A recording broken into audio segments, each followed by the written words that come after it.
नमस्कार, मैं फरीदा गजल और आप देख रहे हैं एक न्यूज 24। बता दें, बिहार की राजनीति में हमेशा बयानबाजी सुर्खियों में रहती है और इस बार चर्चा का विषय बनी है राष्ट्रीय जनता दल यानी आरजेडी अध्यक्ष लालू प्रसाद यादव की बड़ी बेटी और अमेरिका में डॉक्टर के तौर पर काम कर रही रोहिणी आचार्य, जिन्होंने सोशल मीडिया पर एक ऐसा बयान दिया है जिसने सियासी हलचल तेज हो गई है।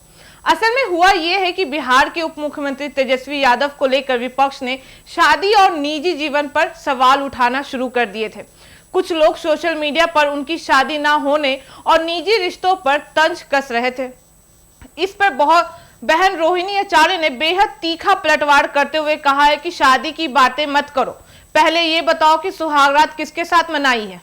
यानी उन्होंने विपक्षियों पर प्रहार करते हुए इशारा किया कि निजी जिंदगियों पर उंगली उठाना सही नहीं है, क्योंकि अगर कोई खुलासा करेगा तो कई लोगों के निजी राज सामने आ सकते हैं। रोहिणी के इस बयान से राजनीतिक माहौल गर्म हो गया है और कई नेताओं ने इसे असभ्य भाषा बताया है, लेकिन समर्थकों ने कहा है कि उन्होंने सही ढंग से विपक्षियों को आईना दिखाया है। दरअसल बता दें कि बिहार की राजनीति में लंबे समय से निजी टिप्पणियों आम हो गई हैं। नेता अक्सर एक दूसरे की पारिवारिक जिंदगी और रिश्तों पर सवाल उठाते रहते हैं, जिससे असली मुद्दे पीछे ही छूट जाते हैं। रोहिणी का गुस्सा इसी वजह से सामने आया क्योंकि उन्होंने महसूस किया कि उनके भाई तेजस्वी यादव विकास, रोजगार और शिक्षा जैसे मुद्दों पर काम कर रहे हैं, लेकिन विरोधी हमेशा उनके निजी जीवन पर छींटाकशी करते रहते हैं, उन्हें नीचा दिखाने की कोशिश करते हैं। इसीलिए रोहिणी ने साफ कहा कि समाज को नेताओं के निजी जीवन से ज्यादा उनके काम से मतलब होना चाहिए।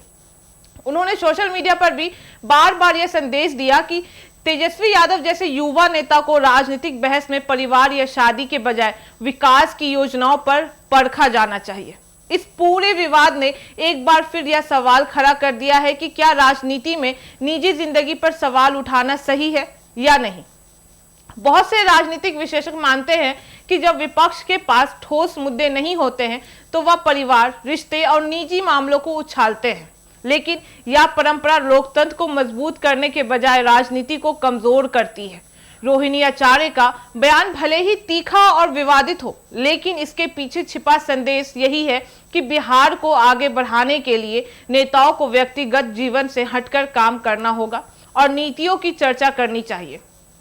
साथ ही उनका यह भी कहना है कि अगर किसी नेता का निजी जीवन किसी की आलोचना का मुद्दा बन सकता है तो विपक्ष के कई नेताओं की भी परतें खुल सकती हैं। यही कारण है कि यह बयान भले ही चौंकाने वाला हो, लेकिन इससे राजनीति का एक सच्चे पहलू को सामने रख दिया गया है कि जनता को नेताओं से निजी जानकारी नहीं, बल्कि विकास, शिक्षा, स्वास्थ्य और रोजगार जैसे गंभीर सवालों के जवाब चाहिए होते हैं।